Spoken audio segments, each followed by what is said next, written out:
내 안에 하나님의 망대를 세워라 라는 제목으로 말씀을 전하겠습니다. 망대가 뭐냐? 망대는 파수꾼이 망을 보기 위해서 거하는 초소입니다. 파수꾼, 보초를 쓰려면은 이 바깥에도 있지만은 초소가 있잖아요. 그 초소는 여기다가 채우고 저기다가 세우는 게 아니고 딱 고정이 되어 있습니다. 그 고정이 되어 있거든요. 그래서 망대가 뭐냐? 우리 영적으로 적용을 하자면은 시스템 또는 조직 또는 틀, 움직이지 아니하고 변하지 않는 게 우리 속에 세워야 된다는 거죠. 무슨 망대요? 하나님의 망대를 세워야 돼요. 초대교회는 상황이 뭐냐면은 절대 불가능의 상황이었어요. 절대입니다. 불가능. 절대 불가능해서는 아무것도 할 수 없는 상황 속에 있었다는 거죠. 왜 그러냐? 첫 번째는 이 유대인으로부터 이단의 정죄를 받았어요. 우리나라도 마찬가지잖아요. 이단 하면은 그냥 안 가요. 접근을 안 해요. 가까이 하질 않아요. 그 다음에 법적으로 이제 이 복음을 전하면은 어찌 되느냐? 이제 구속이 돼요. 구속돼도 됐다가 계속 하잖아요. 그러면은 이제 사형을 시켜요. 그 이단이라는 말은 이제 모든 게 단절된 거죠. 관계도 단절되고, 사회생활도 단절되고, 그래 된 거죠. 그러니까 제대로 살아갈 수가 없어요. 복음을 제대로 전할 수가 없어요. 그러니까 베드로가 복음 전하니까 바로 감옥에 가둬가지고 재판을 하잖아요. 스데반 복음 전하니까 돌 던져가지고 죽여버리잖아요. 그런 상황이었다니까. 지금 우리나라 같은 상황이 아니에요. 선교사님도 방금 들어보니까 이 인도네시아는 우리나라보다 복음을 전하기가 쉽지 않대요. 법적으로 일이 된 거라. 그러니까 조심조심해서 해야 되는 거예요. 모슬렘이 거의 다 차지를 하고 있으니까. 그런데다가 돈이 있는 것도 아니고 돈 있는 사람이 없어요. 베드로가 업부 출신이니까. 그리고 힘 있는 사람이 없어요. 정치가도 없고 경제인도 없고 힘 있는 사람이 없어요. 전부 다 있죠. 연약한 거라요. 우리 상황, 우리 개인의 내 상황 같을 수도 있습니다. 여러분 상황 같을 수도 있어요. 그런데 하나님은 이 초대교회에요, 뭘 줬냐? 절대 가능을 줬어요. 절대 가능의 언약을 주셨거든요. 그래서 초대교회는 예루살렘, 유다, 사마리아 땅끝까지, 로마까지 정복을 할 수 있던 이유입니다. 왜냐? 하나님이 초대교회에 계획을 먼저 가르쳤습니다. 사도행전 1장 8절에 땅끝까지 정인되리라. 너희들이 정인으로 만들 거다는 거예요. 하나님이 하시겠다는 거예요. 그리고 과거에 대한 답을 먼저 줬습니다.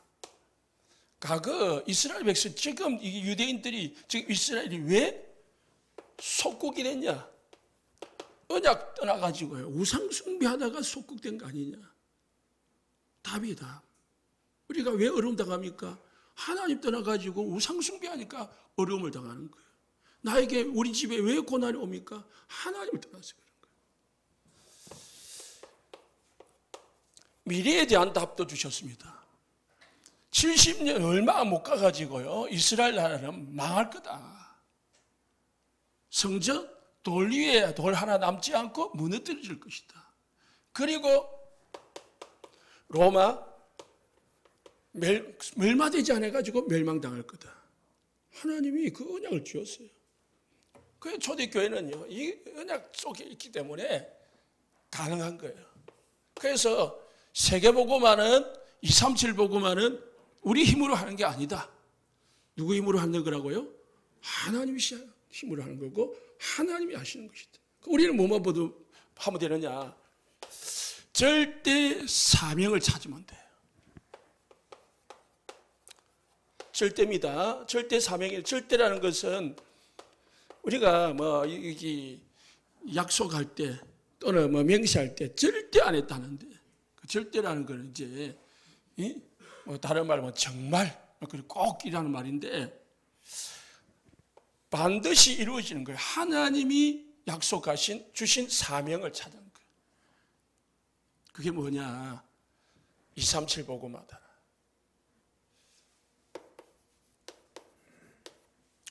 그래서요.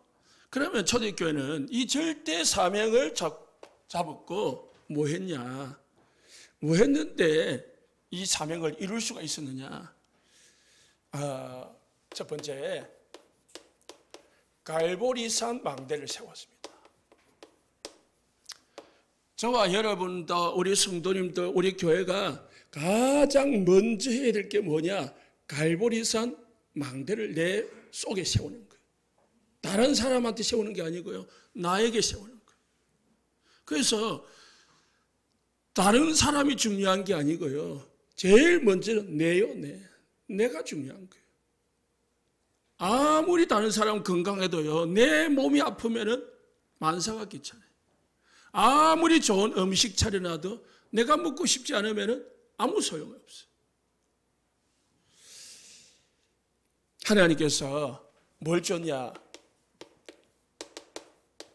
요한복음 19장 30절에 예수님이 갈보리산에서 다 이루었다. 다 끝냈다는 거야.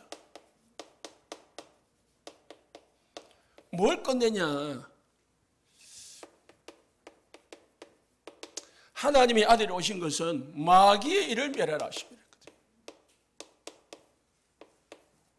그거를 창세기 3장 15절에서 하나님이 약속을 했습니다. 여자의 후손이 뱀의 머리를 상할 것이다. 그 여자의 후손이신 예수님이 이 땅에 오셔가지고요. 마귀의 일을 멸해버렸다. 그래서 예수님이 다 이루었다. 그런데 고린도후서 10장 4절에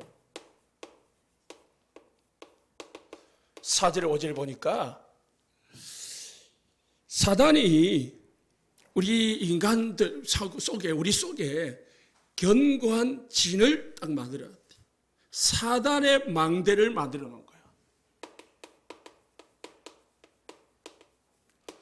우리 속에 하나님의 망대가 세워져야 되는데 사단의 망대가 딱 뿌리를 내리고 있는 거예요.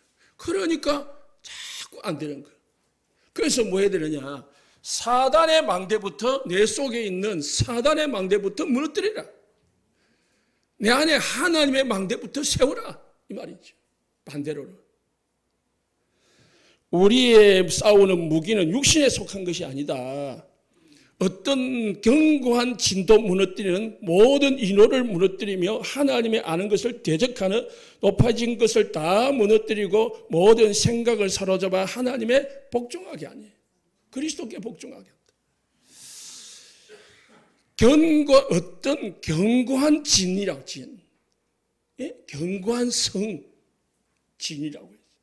사단이 견고한 망대를 사람 속에 다 집어넣는 거예요. 그래가지고 뭐합니까? 모든 이론을 무너뜨리고 하나님 아는 것을 대적하여 높아진 것을 그래가지고요 사단이 모든 인간을 통해 시켜가지고요 하나님을 대적하도록 만드는 거예요. 그래서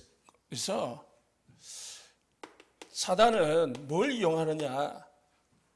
여러분의 생각을 사용을 합니다.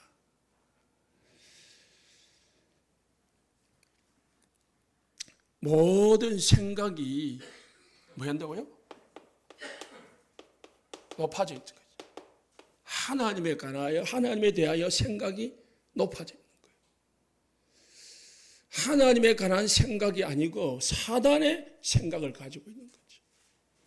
그래서 여러분 자신을 생각해 보세요. 지금 나는 무슨 생각을 하고 있는가? 나는 하루 종일 무슨 생각 속에서 사는가? 육신의 생각은 사망이다. 영의 생각은 생명과 평안이다. 육신의 생각 계속하죠. 나에게 뭐가 온다고요? 결국은 사망의 길이요. 실패의 길이요. 영의 생각을 계속하죠. 생명이 생기고요. 하나님의 능력을 누리게 되고요. 평안의 축복이 오는 거예요. 그래서 사단은요. 계속 뭐 심느냐? 육신의 생각을 심어놔요. 육신의 생각. 밤새도록 계속 생각하고 뭘 생각합니까? 그 생각에 꼬리를 모르고 그게 깊어져 가지고 어떤 사람은 자살도 하고요. 그게 실패를 보는 거예요. 밤에 무슨 생각을 해야 된다고요? 영의 생각을 해야 돼요. 하나님의 생각을. 계속 걱정하고 고민하고 염려하고 거기에 사단이 공격을 했던다는 사실을 알아야 돼요. 그래서 내게 생각이 불신앙의 생각, 육신의 생각, 세상적인 생각이 가득 차 있으면 빨리 그거를 제거하는 작업을 해야 돼요.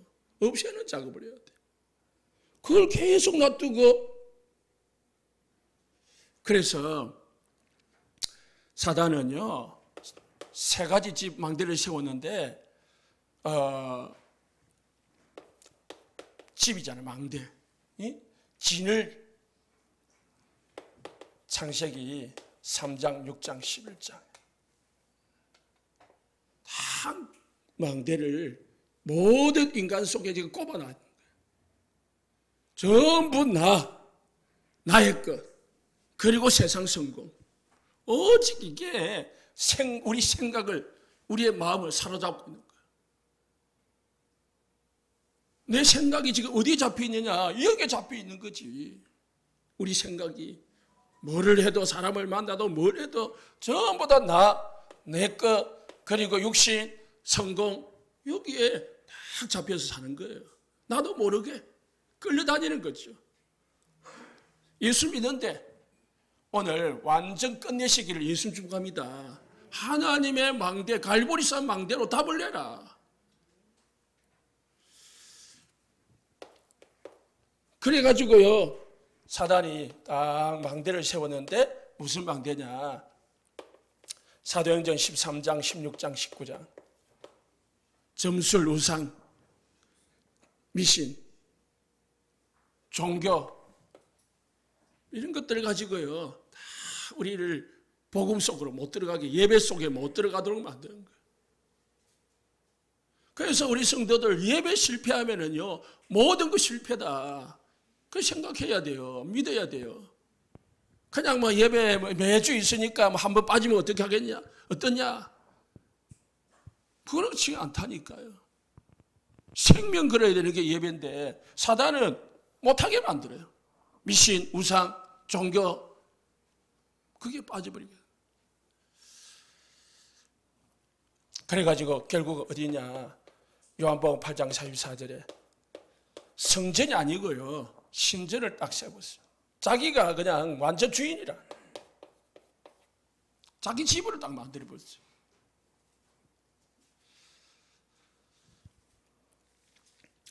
그래서 마태복음 12장 43절에 45절 보니까 뭐냐, 사단이, 귀신이 딱 들어가가지고요, 7 귀신이 들어가가지고 그 집을 뭐 한다고요? 멸망시키고, 나중 형편이 더욱 심하게 돼. 이제 귀신이 자꾸 섬기고 착가져 주니까 계속 그게 쏘으니까 들어와가지고요, 완전 주인 돼가지고 완전 자기 마음대로 하는 거예요. 그래서 우리는 뭐 해야 되느냐? 마태복음 12장 28절에 29절에 예수님 말했습니다. 강한 자를 먼저 꺾어라. 그래야 그 집에 세간을 늑탈하지 않겠느냐. 내 속에 강한 자가 뭡니까? 내 생각 속에, 내 인생 속에 강한 자가 뭡니까? 나를 끌고 가고 나를 사로잡은 게 뭡니까? 사단의 망대 꺾으시기를 예수 축복합니다. 사단의 망대로부터 무너뜨려야 돼요. 그럼 어떻게 됩니까? 오직 복음 집중해야 돼요. 그래야 무너집니다. 사단은요, 오직 하나만 못하게 만들어요. 복음 집중. 복음 집중이 뭡니까? 복음 묵상, 복음 암송, 복음 자꾸 계속 듣기. 이거를 하다 보면요, 우리의 육신의 질병도 치유되고 영적인 문제도 해결되고 정신 문제까지도 해결됩니다. 사단은 이것만 못하게, 하나님의 내 속에 하나님 망대를 세우는 방법, 갈보리산 언약으로 예수 그리스도 십자가로 부활로 뭐요? 계속 집중해라. 하루 집중하고 아침에 점심 낮에 밤에 집중해라. 집중하면은 어느 날 사단의 망대는 없어지고 무너지고 내 속에 하나님의 망대가 있습니다. 그러면은 초대교회 같이 세계를 정복하는 응답 속에 들어갈 수 있는 겁니다. 그냥 설렁설렁 신앙생활 해가지고는요, 사단 못 이깁니다. 그냥 막 대충 되는 대로 신앙생활 해가지고는요, 사단의 소금 속에 못 빠져나옵니다. 왜냐? 인생 30년, 40년, 50년 사는 동안에 사단이 태어날 때부터 우리가 여기에 딱 각인뿌리 체질을 만들어 놨다니까요. 나도 모르게 우리를 이쪽으로 끌고 간다니까요. 12가지 망대 속으로. 그래가지고요, 결국은 망하게 만듭니다. 우리 성도님들, 내 속에 있는 강한 자를 꺾으시기를 예수 축복합니다. 예수님께서 이미 다 끝냈다고 했습니다. 이제 우리는 뭐 하면 됩니까? 그 그리스도를 받아들이고 모시고 집중하면 됩니다. 그리고 힘을 얻으면 돼요. 그게 뭐냐? 이제 우리 속에 그 그리스도의 힘을 모시는 것이 뭐냐? 감람사망대라.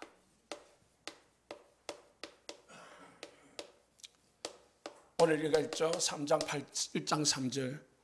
하나님의 나라의 일에 대해서 예수님이 40일 동안 집중해서 제자들을 가르치고 이제 하늘로 올라가셨습니다. 하늘의 망대입니다. 하나님이 주신 하늘의 망대입니다. 첫 번째가 뭡니까? 성삼위 하나님. 성삼위 하나님을 누리는 기도 속에 있기를 바랍니다. 생각을 성삼위 하나님을 생각하라고요. 하루 종일 창조주 하나님. 창조주 하나님이라고 해서 모든 것 나에게 역사할 수 있는, 해결할 수 있는, 모든 것 나에게 주실 수 있는 하나님이시다. 창조주 하나님이에요. 구원자 예수 그리스도. 모든 인생 문제로부터 구원할 수 있고 건져낼 수 있고 해방시키는 그리스도. 지금 나에게 역사하고 지금 나를 도우는 성령의, 그래서 나의 모든 것을 아시는 성령의 역사. 내게 뭐가 필요한지도 아시고 내가 얼마나 연약한지도 아시고 도우시는 성령. 이 성삼위 하나님으로 충만하시기 바랍니다. 충만한 게 뭐죠? 계속 생각하는 거. 예? 돈 계속 생각하는 돈 충만. 예? 남자가 여자 계속 생각하는 여자 충만. 그잖아요. 내 생각을 사로잡는 게 뭡니까? 성삼위 하나님으로 내 생각을 사로잡기를 바랍니다. 생각이 사로잡히면 돼요. 두 번째 뭐죠? 하나님의 나라 일을 했거든요. 하나님의 나라라는 것은 이 보좌의 하나님 보좌의 축복이 내게 임한단 말입니다. 이 성삼위 하나님을 계속 생각하면은 보좌의 배경이 하나님의 내 배경이 하나님의 보좌가 내 배경이 돼요. 그래서 빌립보서 3장 20절에 우리는 하늘의 시민권을 가졌댔어요. 하늘의 배경을 가진 거예요. 보좌가 뭡니까? 하나님이 계신 곳이 보좌요. 하나님이 앉아 계신 곳이 보좌라니까요.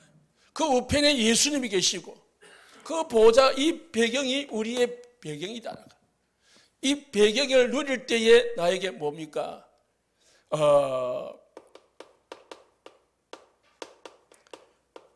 시공간 초월의 역사가 일어나는 거예요. 시공간 초월을 뭐죠? 우리는 인도네시아로, 우리는 이제 서울로 못 가요. 그러나 하나님의 천사들은, 천군은 움직일 수 있습니다. 우리가 보좌의 배경을 누리면서 이 시간 기도할 때 여러분의 현장의 가정에, 여러분의 자녀들에게 하나님의 천군이, 천사가 움직일 줄 믿습니다. 그때에 뭐요? 사단의 망대가 무너지는 거예요. 사단이 꺾어지고 귀신이 떠나가고 하나님의 나라가 임하는 것입니다. 그때에 그 결과로 오는 것이 237빛, 빛이 딱 증거가 오는 겁니다.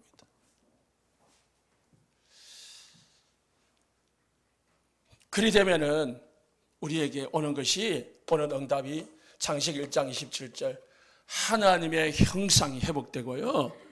그리고 2장 7절 하나님의 영으로 내가 충만하게 되고, 2장 18절 하나님이 우리의 환경을 변화시켜 버립니다. 에덴 동산같이 변화시켜 버려요.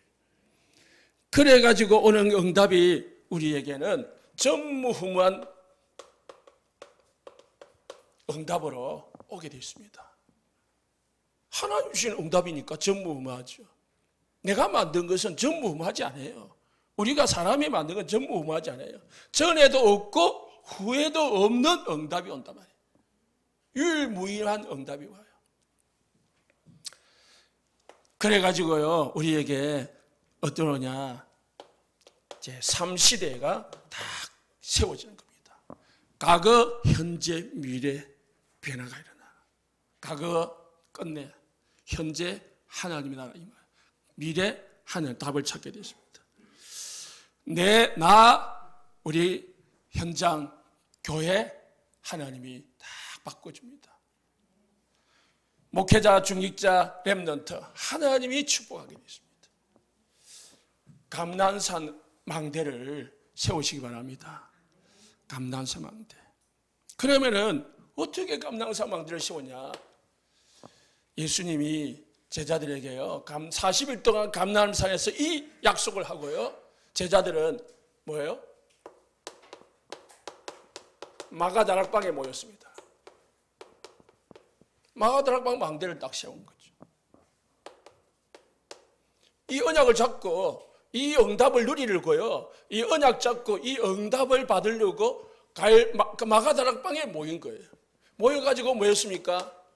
1장 14절에요 오로지 했습니다. 오로지. 그리고 2장 42절에는 전혀 기도에 힘썼다고 했습니다.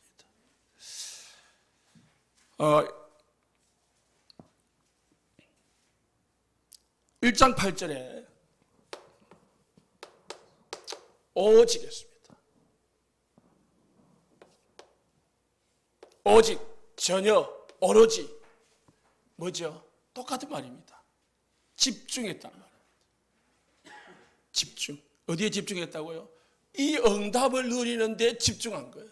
다른 데 집중한 게 아니고요, 오직 복음 집중해. 오직 성령 충만 받는데, 오직 하나님의 나라를 누리는데 집중한 거예요. 그게 뭐죠? 우리는 예배고 기도입니다. 예배할 때 집중이 되기 때문에 예배가 중요한 거예요.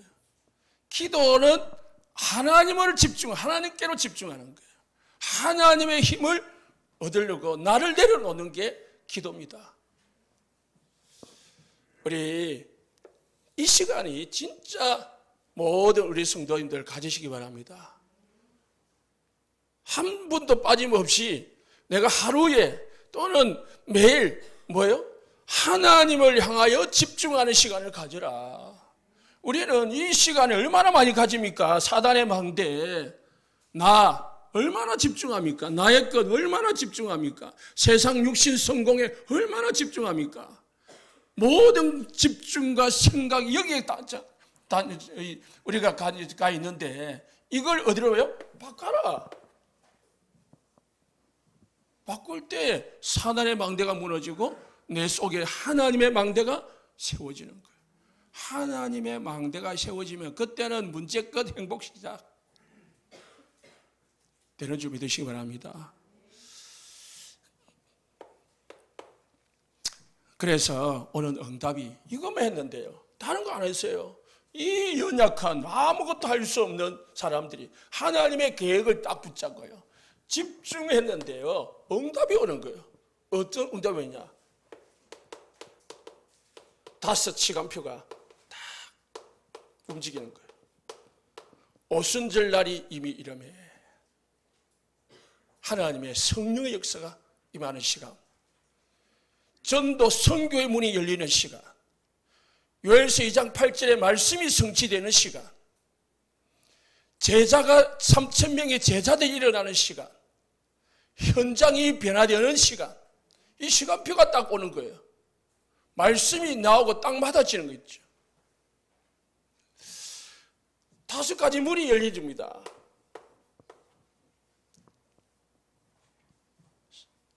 하나님의 능력의 문이. 그래서 사람이 줄 수 없는 힘 받는 거 있죠. 그러니까 하나님이 온 사방으로부터 사람들을 모으는 거 있죠. 하나님의 문을 여시는 겁니다. 제자들이 문을 연 게 아니고요. 15개 나라의 문을 여시고 선교의 문을 여시고요. 문을 여십니다. 5개의 능력을 누리고 5가지 능력의 시간표가 다 응답이 오는 거예요. 뭐 하면 있습니까? 아무것도 한 게 없어요. 그냥 오직 복음 집중한 것밖에, 복음 언약 잡고 기도한 것밖에 없습니다. 계속 내 속에 사단의 망대와 영적 싸움을 한 거예요. 그것만 했거든요. 제일 먼저 해야 될 게 뭐냐? 내 안에 하나님의 망대를 세우는 거다. 반대로 말하면 내 안에 사단의 망대를 무너뜨리는 거다. 꼭 기억하시고요.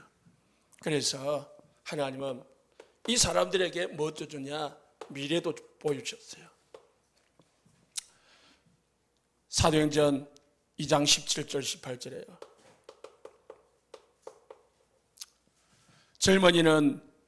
자녀는 예언할 것이고 젊은이들은 환상을 보고 늙은이들은 꿈을 꾸리라. 하나님은요, 이 응답받은 사람들에게 미래를 보여주셨고 미래를 맡겼습니다. 그래서 결론입니다. 집중 시간을 가지시기를 예수님 축복합니다. 복음이 모든 것이라고 믿습니까? 그러면은 복음이 모든 것이라고 믿는 사람은 뭐하냐?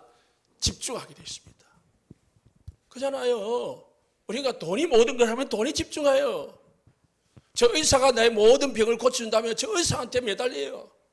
우리가 복음이 모든 것이라면은 복음 집중해야 돼요. 그래서 아침에 일어나서 393을 누리는 393으로 힘을 얻는 내 속에 받아들이는 393의 축복을 내 속에 받아들이는 기도를 하셔라. 내 속에 누리는 기도를 해라. 그리고 낮에는요, 이 393의 축복을 전달하는 축복을 누리시기 바랍니다. 그 기도를 해라. 내가 누리는 이 축복을 누구에게 전달할 것인가? 전달하는 삶을 살아. 밤에는요, 이 393의 기도를 가지고 딱 답을 찾는 기도로 힘을 얻으시길 예수 축복합니다. 오늘은 내 안에 하나님의 망대를 세워라.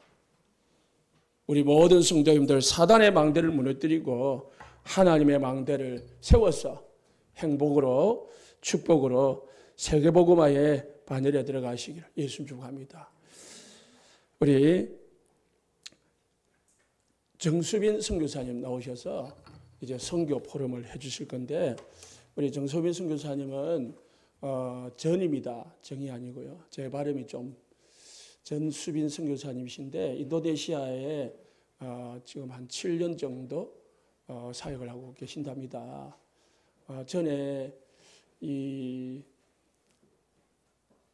싱가포르에 계시다가 부교역자로, 그리고 한국에 잠시 들어와서 목회를 하시다가 이 싱가포르에 인도네시아의 문이 열린 상태에서 들어오셨다가 그 문을 닫을 수가 없어서 다시 나가가지고 지금 선교를 계속하고 계시답니다. 우리 성도님들 포럼 잘 들으시고 은혜 많이 받으시고, 또 오늘 하루 우리 교회와 같이 있을 건데요. 기도해 주시기 바랍니다. 선교사님 나오시겠습니다. 박수로 환영하겠습니다.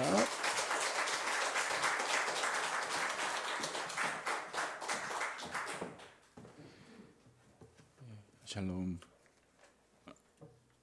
네, 샬롬. 네, 인도네시아에서는 샬롬이라고 주일날 만나면 인사를 하는데요. 왜 그러냐면 한 주간 동안 정말 하나님 안에서 평안했냐. 뭐 한국에서는 그냥 인사치레를 할지 모르지만 인도네시아는 아직도 믿는 사람들한테 핍박이 있기 때문에 정말 한 주간 동안 하나님 은혜 안에 평안했냐라고 물어보는 인사입니다. 그래서 샬롬이라고 인사합니다. 저도 모태신앙이기 때문에 어렸을 때부터 샬롬 그냥 인사치레로 했지만 인도네시아에서는 정말 진심으로 안부를 묻고 이렇게 인사를 합니다. 만나뵙게 돼서 영광이고요.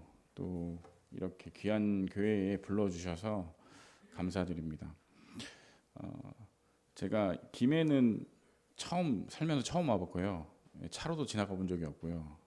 제가 또 속한 노예가 강원노예, 그리고 저희 집안 배경이 이렇게 전북, 전남 이렇게 돼 있기 때문에 서해안 쪽, 동해안 쪽은 가봤는데 이 남해 쪽으로는 부산 빼고는 처음인 것 같습니다. 그래서 목사님께 연락을 처음 받고 인도네시아 있을 때부터 계속 김해에 대해서 찾아봤고요. 이 교회 주변에 대해서 지도를 찾아보고, 그리고 웬만하면 제가 교회에 도움을 안 받고 그 숙소나 이런 거를 제가 제 힘으로 합니다. 왜 그러냐면 저도 마음을 담고 가야 되기 때문에 그냥 제가 밥 얻어먹고 주시는 차비 가지고 가면 똘레똘레 와서 그냥 똘레똘레 가는 것 같아서 저도 제 마음을 담고 기도하면서 옵니다. 그렇게 하다 보니까 목사님 좀 오해 안 하셨으면 좋겠는데 제가 단 게 아니라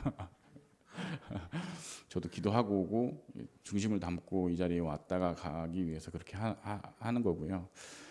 그래서 저도 기도하면서 이 자리까지 왔는데 숙소를 정하다 보니까 숙소 창문에서 이 교회가 보이더라고요. 여기 교회 와서 알았습니다. 목사님 목양시에서 바로 보이더라고요. 하나님이 정확하게 인도하셔서 아침에 그렇게 교회 바로 찾아서 왔습니다. 인도네시아에 대해서 말씀을 드리자면 인도네시아는 총 공식적 인구가 2억 7천만 명이고요. 비공식으로는 3억이 넘는 걸로 되어 있습니다. 왜냐하면 지금도 밀림에서 이렇게 원시 생활을 하고 있는 분들이 많고, 그리고 좌에서 우가 굉장히 땅이 넓습니다. 전 세계적으로 인구는 전 세계 4위고 면적으로 하면 전 세계 15위입니다. 그러니까 한반도를 치자면 총 9배가 됩니다.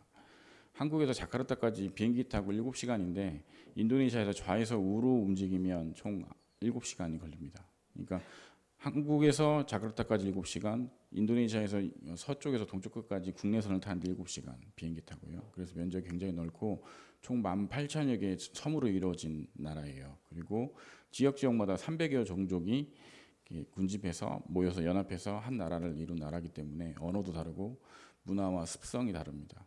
그래서 그 나라를 하나로 묶어서 같이 간다는 게 쉽지가 않겠죠. 그래서 인도네시아는 어떻게 보면 각 지역마다 특색이 있고 문화가 다르고 언어가 다르고 생각도 좀 다르고 그런 나라입니다.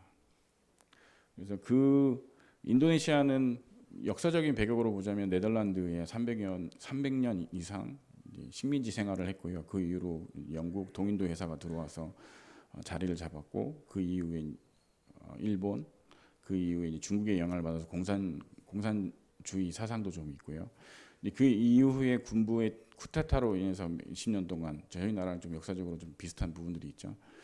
계속 독재 집권을 하다가 얼마 전에 지금 알고 계시는 조코 위도도 대통령이 서민 출신의 대통령이 나와서 지금 민주화 시키기 위해서 지금 가고 있는 과정에 있습니다. 그래서 예전에 군부 독재 시절에는 종교적으로도 그리고 일반적인 생활을 하는 부분에 있어서 굉장히 통제가 많았는데 지금 민주화 되어지는 과정에서 종교도 많이 자유화 됐고요. 자카르타만요. 일부 왜냐하면 외국인이 굉장히 지금 많이 살고 있는 나라이기 때문에 투자를 굉장히 많이 받고 있습니다. 그래서 지금 종교적으로도 많이 자유화가 되었고 선교하는 부분에 있어서 법적으로도 많이 막아놓던 부분들이 많이 오픈되고 있는 상황에 있습니다. 일단은 제가 이렇게 말씀을 드리는데 조금 많이 긴장이 돼서요. 목사님 죄송합니다. 제가 말을 잘 못하는 사람이라서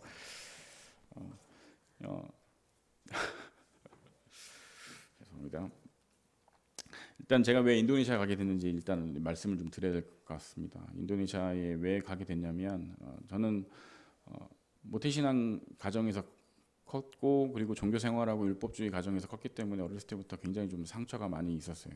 그래서 열심히 신앙생활 하는데도 제 문제 해결되지 않고 근데 그러던 와중에 부모님이 이제 다락방을 하게 되시고 저도 유 목사님 집회에 초등학교에 참석하면서 구원의 길 메시지 쓰실 때 저는 그 자리에서 펑펑 울면서 영접을 다시 하고 이것만이 정말 내가 살 길이고 이것만이 인생을 변화시키는 답이라는 것을 깨달았습니다.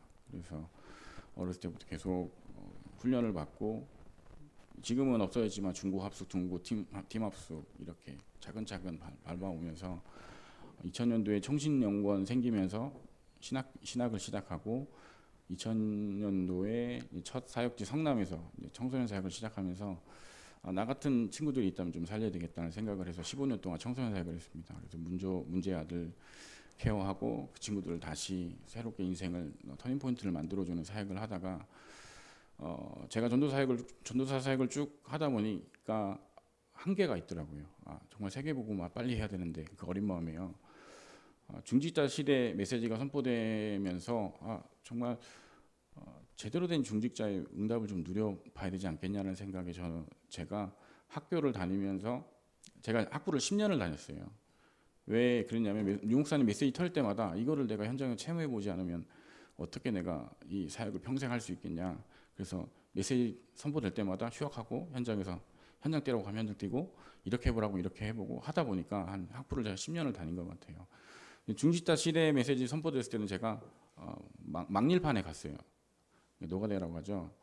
그래서 그냥 평범한 잡부들은 하루에 5만 원, 6만 원 받을 때 돌나르는 사람들은 7만 원, 8만 원 받더라고요. 그래서 돌나르는 일을 한 6개월을 했어요. 학교 다니면서.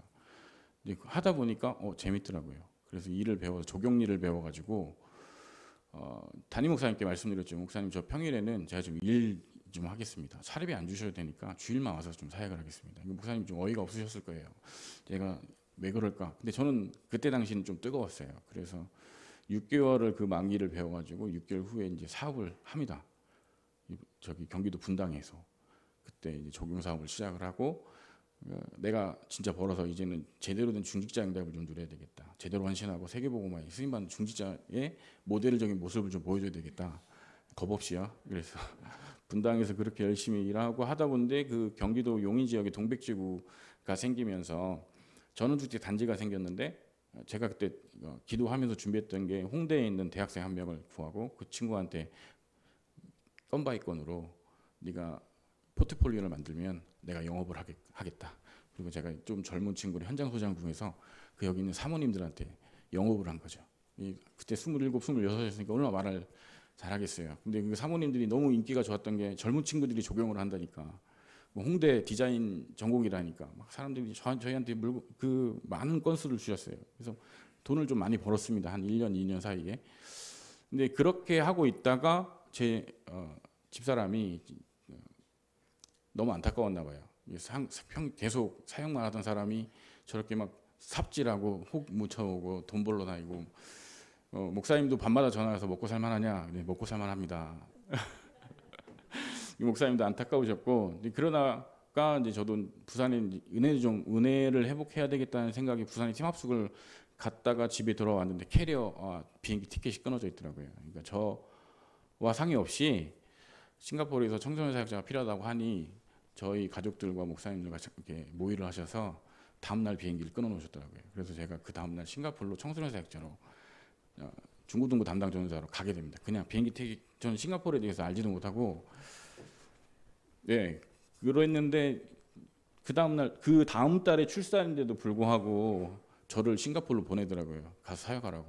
네, 그래서 그렇게 간 곳이 싱가포르입니다. 네, 싱가포르 가서 이제 청소년 사역, 뭐 제가 계속 해오던 사역이니까요. 가다 보니까 미션홈에 문제 있는 애들 다 모아놓으셨더라고요. 그래서 아침마다 걔네들 7시에 깨워서 아침마다 뛰고 밥 먹이고 점심에 수영시키고, 그래서 다시 집에 돌려보내면 애들이 힘이 빠져가지고 이제 바로 자죠. 그러니까 사고를 안 치더라고요. 그 사역을 몇 개월 하다가 이제 또 하나 이제 이 사건이 생겼던 게 인도네시아 자카르타의 어떠한 권사님이 싱가포르에 살다가 가서 사업을 하시는 굉장히 힘드신 분이라고 도와줄 사람이 필요하다고. 근데 그거 누가 하겠습니까? 제가 또 가게 됐죠. 그래서 한 3개월 이상을 싱가포르에서 목요일날 출발해서 주일날 다시 싱가포르로 돌아오는 일정으로 60여 차례 비행기를 타고 계속 왔다 갔다 하면서 사역을 하다가 거기서 다락방을 한 가정을 시작했는데 아파트에서요. 거기서 이렇게 10명, 20명, 30명 모이다 보니까 이제 교회가 된 거예요. 그래서 그분들이 요청을 해서 다시 교회로 좀 보내달라. 그래서 그렇게 시작한 사역이 인도네시아 사역입니다. 그래서 그렇게 하다 보니까 현지에서 현지인들도 만나게 되고 그분들 기사님들, 그분들 식모 같이 이제 집에서 일해 주시는 분들 만나서, 그때는 제가 인도네시아 말 잘 못하니까 영어에서 영어 인도네시아로 해서 두 명을 거쳐서 이제 메시지를 하고 그분들이 영접하고 개종하고 하는 걸 보면서 그분들이 마음이 담겼던 게 뭐냐면 복음을 한 번도 들어보지 못했어요. 그리고 인도네시아는 2억 7천만 인구의 87%가 무슬림인데 이 사람들은 어렸을 때부터 보고 자라고 듣고 한 것이 꾸란이고 이 이슬람의 배경이기 때문에 종교가 아니라 삶이에요. 그래서 하루 5번 기도합니다. 해 뜰 때부터 해질 때까지. 그 중간에는 이제 4시간 정도 간격으로 전 도시에 사이렌이 울립니다. 꾸란 기도 소리가 울려 퍼지면 메카를 향해서 다 기도를 합니다. 근데 그 시간을 지켜야 되고 그 시간을 지키지 않으면 그 사람들은 굉장히 율법적으로 두려워하고 무서워합니다. 근데 현재는 지금 많이 외국 문화가 들어와서 그분들도 어떻게 보면 타락한 거죠. 기도 안 하고 돌아다니는 사람들이 많아졌지만 지금도 극단적인 이슬람을 신봉하는 사람들은 그 시간을 지키고 그 율법 안에서 살아가고 있습니다. 근데 그런 청년들을 만나면서 제 마음에 뭐가 있었냐면 이 사람들도 기회가 있어야 되지 않겠냐. 복음을 들어야 될 기회가 있어야 되지 않겠냐. 분명히 인생은 그가 그리스도 대신 복음을 들으면 인생은 터닝하게 돼 있고 새로운 인생을 살 수 있는데 왜 이 사람들에겐 기회가 이제까지 없었겠는가에 대한 생각이 가슴을 쳤고, 그래서 싱가포르에 말씀을 드려서 저를 보내달라. 그래서 지교회 파송을 받아서 거기서 현지에서 입당을 하고 사역을 하다가 제가 학부만 졸업하고 한 전도사이기 때문에 축도도 해주지 못하고 세례도 하지 못하고 이제 그런 것들을 좀 안타까운 상황이 있어서 2010년까지 사역을 하다가 2011년도에 바로 한국에 들어와서 RTS 이제 통신연구원이죠. 다시 들어와서 연구원 과정을 시작합니다. 그래서 3년 동안 사역을 하고 바로 안수받고 나갈 계획이었는데 2011년도에 들어왔다가 제가 또 현장에서 어떤 청년을 만났는데 이 친구는 캐디하는 친구였어요. 근데 공황장애 때문에 굉장히 고생하는 친구였는데 그 친구를 영접시키고 그 친구 주변으로 또 한 10대 명의 캐디들이 모이면서 또 한 가정에서 교회가 돼버린 거죠. 그래서 그 친구들을 나는 마음에 인도네시아가 담겨져 있고 한국 사람은 솔직히 나는 관심이 없다. 그러니까 지역교회를 가라. 그런데 그 친구들이 하는 말이 어떻게 아비가 자식을 버립니까? 라고 얘기하더라고요. 교회를 한 번도 다녀본 적이 없는 친구인데 그래서 그 말이 또 가슴에 쳐서 아비가 자식을 버릴 수 없으니까 그러면 내가 안수를 받고 너희들하고 같이 그러면 일단은 한국에서 사역을 하겠다 해서 개척교회를 시작하게 된 거죠. 그래서 그 친구들이랑 한 8년 동안 전국에 있는 캐디들을 다 만나고 다닌 것 같아요. 목사님 이 친구 지금 귀신 들렸어요. 캐디라는 친구들이 어떤 친구들이냐면 일단 단기간에 빨리 벌 수 있고 그리고 산전수전 공주전 다 겪은 친구들이기 때문에 영적 문제가 굉장히 심각한 친구들이고 정신적으로 힘들어하는 친구들이 많았어요. 가정 배경도 많이 힘든 친구들이 많아서 도움이 필요하다면 전국을 뛰어다녔습니다. 한 8년을 그렇게 해서 모으고 하다 보니까 또 한 40명이 모이고, 그런 와중에 제 마음속에 뭔 생각이 들었냐면 나도 좀 큰 교회 하고 싶다는 욕심이 생기더라고요. 왜 그러냐면 그 친구들이 7, 8월에 잠깐 벌면 한 5, 600, 7, 800씩 벌어요. 이 캐디 친구들이. 근데 그 친구들이 제가 신앙을 가르치면서 이제 11조를 정십일조를 하고, 이 친구들끼리 또 자기네들끼리 약속을 해서 감사 헌금은 팁은 무조건 감사 헌금. 그러다 보니까 저는 현장만 돌아다니고 교회도 없이 그렇게 각 지역 교회에서 계속 지역에 있는 집에서 제가 돌아다니면서 예배를 하다 보니 막 돈이 모이기 시작하고 하니까 저도 모르게 나도 큰 목회 하고 싶고 건축도 좀 하고 싶고, 그런 생각이 들어오면서 현장에 대한 마인드보다는 조금 그 인간적인 욕심이 생기더라고요. 이건 아니다라는 생각이 들어서 그 친구들한테 부탁을 했습니다. 당신들 때문에. 그 와중에서 제가 1년에 2번은 인도네시아 들어가서 제자들을 만나고 성도를 만나서 양육을 하고 있는 상황이었고요. 당신들이 이제는 양보를 해라라고 말했습니다. 8년 동안 내가 한국에 주저앉아서 이렇게 사역을 하면서 당신들이 이렇게 성장을 했다면 이제 인도네시아에 있는 분들한테 막 양보를 해야 되지 않겠냐. 그럼 1년에 4번 나오겠다. 그래서 이제 반대로 하자. 그렇게 해서 이제 세워진 교회를 이제 다른 목사님들에게 맡기고, 제가 1년에 4번 나온 조건으로 인도네시아 파송을 2018년도에 3월에 받았습니다. 그래서 어떻게 선교사라고 이렇게 불러주시는데 저는 솔직히 좀 부끄러운 게, 전 제가 좋아서 나갔거든요. 노예에도 말씀드릴 때 제가 파송장 제가 만들고 파송패 제가 만들어서 주십시오. 그래서 이렇게 만들어 드리고 만들어 받고 제가 받고 저는 가야 되겠습니다. 인도네시아 복음 듣지 못한 사람들이 너무 많고, 이 사람들이 평생 이렇게 살다가 끝내는 다 인생이 지옥으로 갈 건데 이 사람들한테 누가 가겠습니까? 설명을 드리고, 처음에 후원도 없이 150만 원 들고 들어가가지고 그렇게 힘들게 조금 시작을 했어요. 그래서 그 현지에 있는 성도님들이 십시일반 도와서 이제 집이랑 이런 거는 도와주셨고, 그래서 처음에 들어가서 이제 가이드 일도 하고 살아야 되니까요. 저는 제가 좋아서 갔기 때문에 다른 분들은 그러더라고요. 선교사가 믿음이 없어서 일을 한다 이런 얘기를 하시는 분도 계셨어요. 이 오해라고 생각을 하는데, 그래서 가이드 일도 하고 2년 동안 현지 회사에 취직해서 일도 하고 법률 컨설팅, 법인 설립, 비자 컨설팅, 세무 컨설팅 이런 일들을 했어요. 그래서 그거를 2년 동안 제가 사전 펴놓고 공부하고 하면서 현지 친구들이랑 현지 소통하면서, 그러면서 아마 언어가 좀 많이 늘었던 것 같아요. 그리고 무슬림 친구들이랑 더 가까워지게 되고 이 나라를 이해하게 되고, 그리고 그러면서 코로나를 닥치게 되는 상황에서 좀 상황이 좀 많이 안 좋아졌습니다. 저 자신도 좀 많이 무기력해졌고, 인도네시아는 정말 통제가 심했거든요. 군인 경찰들이 나오지 못하게 다 통제를 했고, 그리고 길거리에 보면 거적대기에다가 시신을 덮어놓고 수십만 명이 죽었습니다. 그러니까 여러분이 보시는 뉴스로 들었던 거는 사실적인 내용은 아니고요. 진짜로 보면 어떻게 되냐면 거적대기 길거리에 사람들이 만지지 못하게 하니까요. 본인의 가족인데도 불구하고 길거리에다 거적대기 덮어놓고 그 군인들이 치어갈 때까지 두고, 그리고 매장할 데가 없어서 이들은 화장 문화가 없습니다. 다시 육신이 부활한다고 생각하기 때문에 그 위에 또 땅을 파서 그 위에 또 묻고요. 예. 근데 그런 일들이 계속 인도네시아 자카르타에서 벌어지고 있는 상황에서 좀 무기력한 제 자신을 보면서 저도 좀 많이 힘들었어요.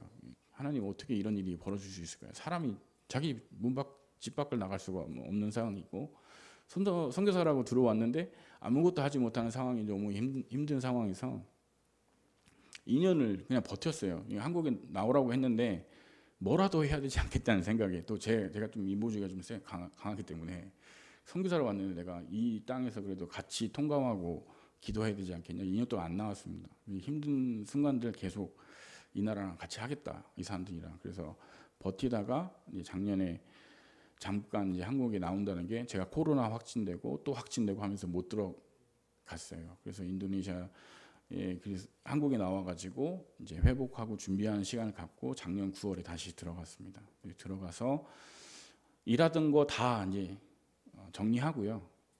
새롭게 진짜 현지인 사역에 올인해야 되겠다는 생각으로 현지인 목사님들 이제까지 그 평일날 일하면서도 주말 토요일 일은 계속 제가 전도학교 사역을 했었거든요. 근데 코로나 때문에 다 중단됐던 사역들을 회복하기 위해서 작년 9월, 10월, 11월은 계속 현지인 목사님들을 만나서 팀 사역하고 계속 같이 기도하고 하면서 올해 3월에 인도네시아 자카르타에서 1시간 반에서 2시간 정도 거리에 있는 보고르 지역에 중국계 인도네시아인 다누 목사님을 만나기 위해서 거기서 이제 전도학교를 다시 오픈하고 그 목사님 교회에서 전도학교를 계속하면서 현지인 목사님들을 이 은혜를 받고 각자 현장에서 또 그 전도학교 메시지를 또 전달하시는 사역을 하시고 그리고 그분을 통해서 자카르타 서부 지역에 있는 또 한 목사님이 연결이 되어서 그 안에서 또 이제 전도학교를 시작하기 위해서 지금 기도하고 준비하고 있습니다. 그래서 제가 하는 사역은 일단은 저는 제 마음은 그렇습니다. 다락방 전도 운동이 순수했던 초창기의 다락방 전도 운동이 인도네시아에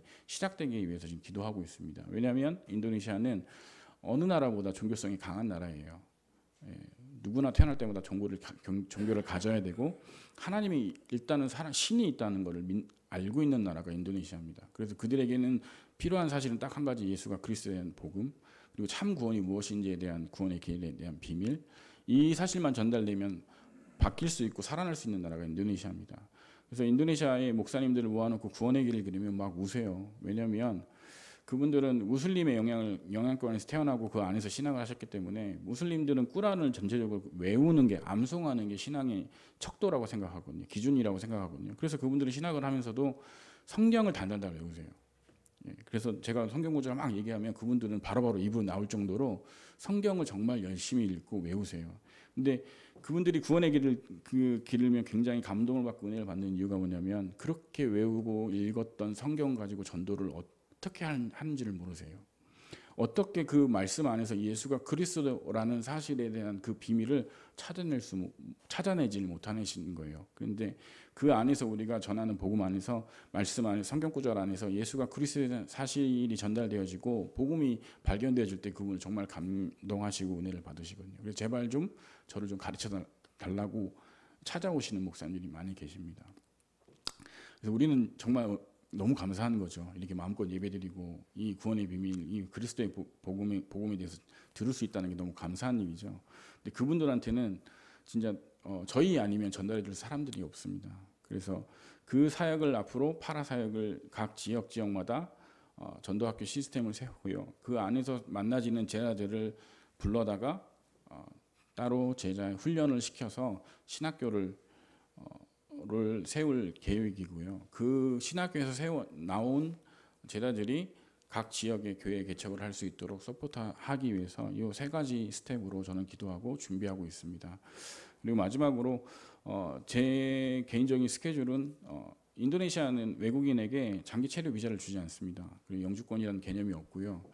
국적 취득도 굉장히 어렵습니다. 그래서 저는 기도하는 게 들어갈 때 하나님께 기도했던 게, 하나님, 인도네시아에서 제가 큰 사역 막 수만 명을 전도하는 사역보다 하나님, 나 이 땅에서 그냥 살다가 죽게 해달라고 기도하고 갔거든요.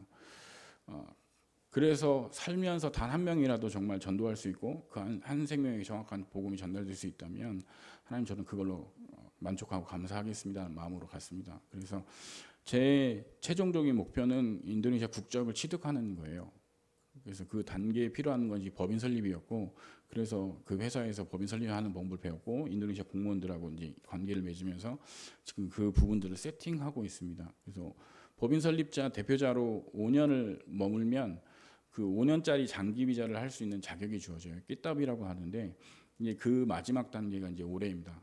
1년만 채우면 5년을 채우고 내년에는 그 끼따비랑 5년짜리 장기 체류 비자를 할 수 있는 자격이 주어지고, 이 5년짜리 장기 체류 비자를 가지고 있는 사람만 국적을 취득할 수 있어요. 근데 국적을 취득하는 거는 그 나라 공무원에게 이제 돈을 주고 라인을 타고 올라가야 이제 국적을 취득할 수가 있어요.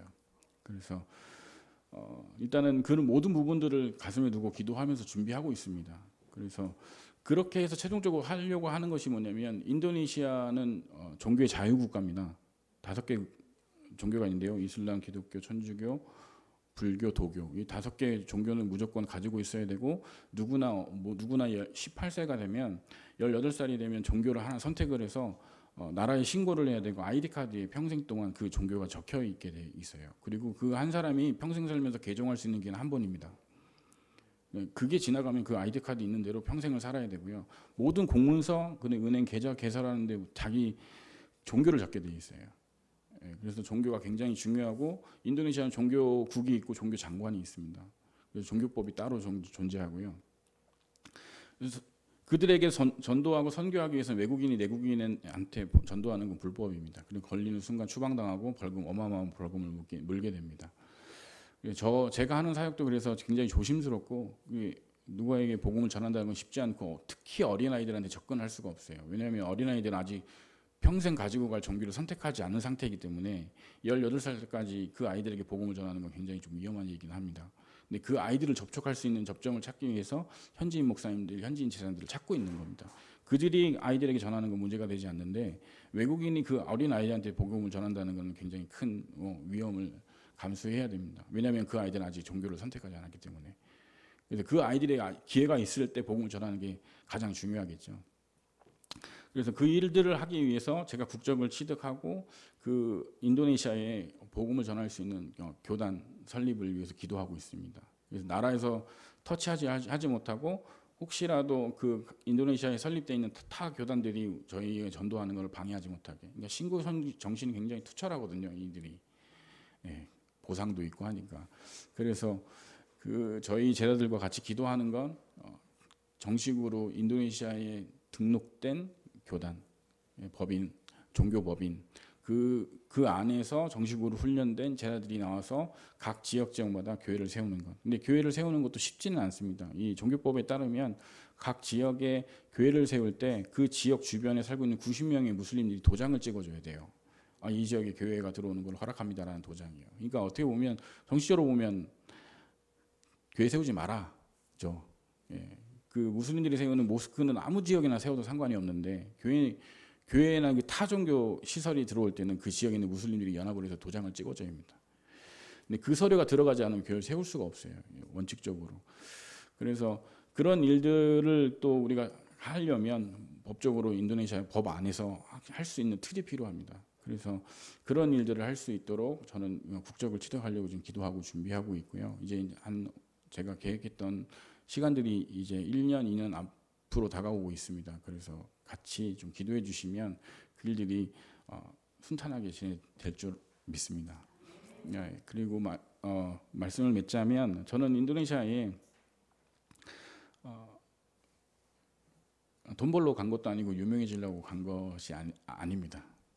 그래서 웬만하면 저는 이렇게 나와서 서서 얘기하는 게 부끄럽고 창피한 게 제가 좋아서 간 거기 때문에 그 얘기를 이렇게 말씀드리고 아까도 목사님 그냥 말하라고 막 이렇게 말씀하시는데 제가 잘 못해요. 그리고 다른 분들은 영상도 만들고 PPT도 준비하고 막 이렇게 하시는데 제가 그걸 잘 부족합니다. 근데 다음에는 제가 좀 갱신하고 업그레이드해서 준비해 오도록 하겠습니다. 그래서 인도네시아의 이 선교 사역이 앞으로 많이 발전하고 업그레이드 될 거라고 생각을 합니다. 그리고 제 마음의 중심이 인도네시아 이 복음 불모지에 하나님이 저를 길을 만들어라고